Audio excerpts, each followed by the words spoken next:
역대하의 마지막 장입니다. 역대하는 이제 바벨론 포로에서 돌아온 유대인들의 새 세대를 교육하기 위한 목적으로 기록되었습니다. 제사장이자 학사인 에스라가 주도해서 기록한 것으로 알려져 있습니다. 이 역대 왕들에 대한 평가는 다윗을 기준으로 하고 있습니다. 그 왕이 다윗의 길로 행했는지 여부, 그것이 바로 그가 선한 왕인지 악한 왕인지 그것을 구별하는 기준이 되었습니다.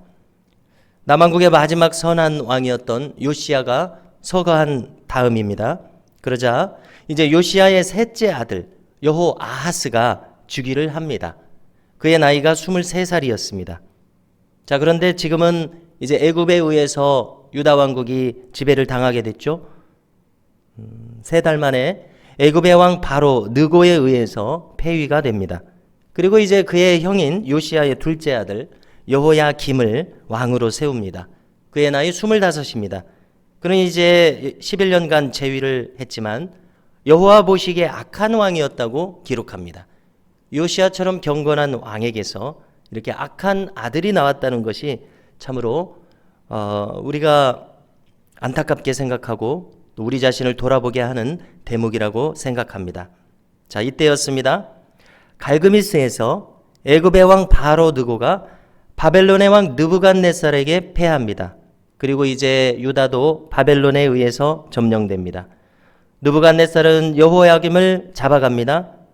그리고 나중에 예루살렘으로 다시 돌아오도록 합니다.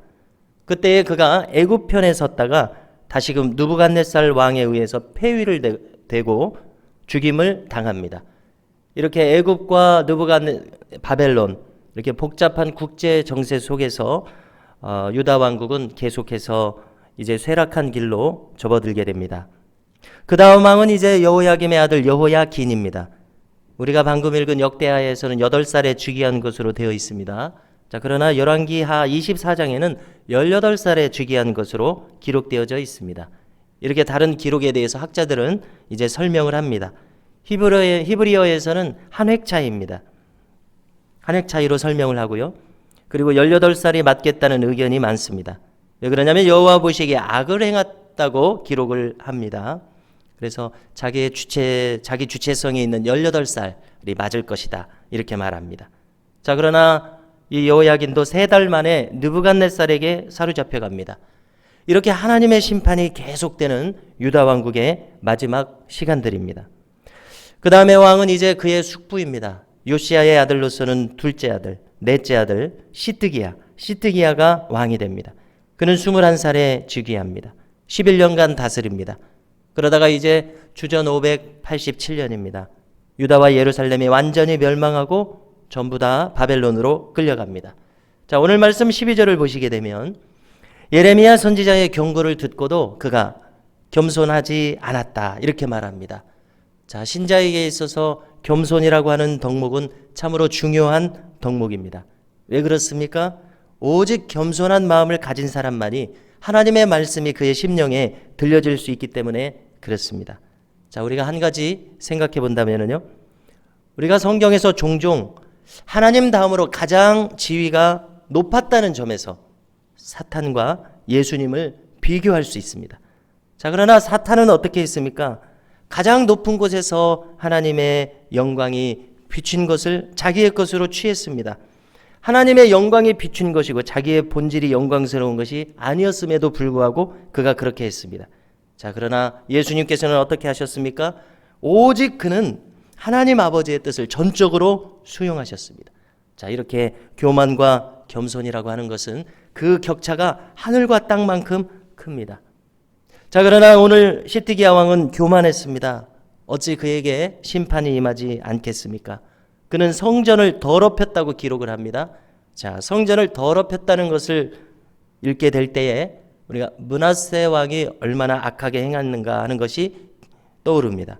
14절을 보십시오. 므낫세 왕 이후로 다시 한번 성전을 더럽힌 왕이 됩니다. 자, 왕이 그릇된 자인데 신하들과 제사장은 어떻게 했습니까? 그들도 그릇되게 행합니다. 한 가지로 다 악을 행했다고 기록합니다. 자, 유다 왕국의 최종적인 멸망 원인이 16절과 17절에 나옵니다. 찾으셔서 함께 읽고자 합니다. 자, 16절부터 17절 함께 읽으시겠습니다. 그의 백성이 하나님의 사신들을 비웃고 그의 말씀을 멸시하며 그의 선지자를 욕하여 여호와의 진노를 그의 백성에게 미치게 하여 회복할 수 없게 하였으므로 하나님이 갈대아 왕의 손에 그들을 다 넘기심에 그가 와서 그들의 성전에서 칼로 청년들을 죽이며 청년 남녀와 노인과 병약한 사람을 긍휼히 여기지 아니하였으며 이렇게 말합니다. 예루살렘 성전이 철저하게 파괴됩니다. 그리고 모든 성전 기명들이 바벨론으로 옮겨집니다. 예루살렘 성벽도 파괴됩니다. 궁실이 불살라집니다. 이미 3년 동안 포위된 상태였습니다. 그래서 가장 잔혹한 일들이 포위된 상태에서 벌어졌던 터였습니다. 자, 이 모든 참혹한 모습이 예레미야 애가에 기록되어 있습니다. 여기 부지런히 보냈던 선지자들 중에 한 사람이 바로 예레미야였습니다. 그는 얼마나 나라를 위해서 안타깝게 생각했으면 그의 별명이 눈물의 선지자 예레미야라 이렇게 기록되어져 있습니다. 오늘 말씀 21절을 보시면은 특별한 해석이 기록됩니다. 이렇게 되어 있습니다. 이에 토지가 황폐하여 땅이 안식년을 누림같이 안식하여 70년을 지냈으니 여호와께서 예레미야의 입으로 하신 말씀이 이루어졌더라 이렇게 기록합니다. 자, 이제 바사왕 고레스의 칙령으로 유대인들이 귀환을 할 때까지 70년이 지나갑니다. 그동안 폐허가 된 이 유대 땅이 안식년처럼 안식했다고 해석합니다. 여러분, 이것을 우리가 바꾸어서 말한다면 그동안 유대 땅은 안식하지 못했었습니다. 위로부터 이제 왕에서 백성들에 이르기까지 우상 숭배와 불의가 가득한 땅이었습니다. 불신앙이 가득했고 억압과 착취가 가득한 땅이었습니다. 이 땅이 안식하지 못했다는 것은 이렇게 인간의 죄악으로 산천도 시달렸다는 것을 의미합니다.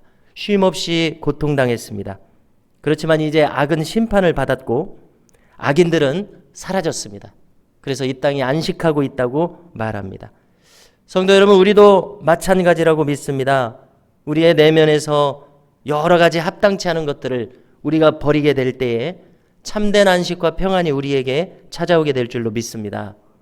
우리가 히브리서 4장은 안식에 대해서 길게 논하는 것을 우리가 읽을 수 있는데요.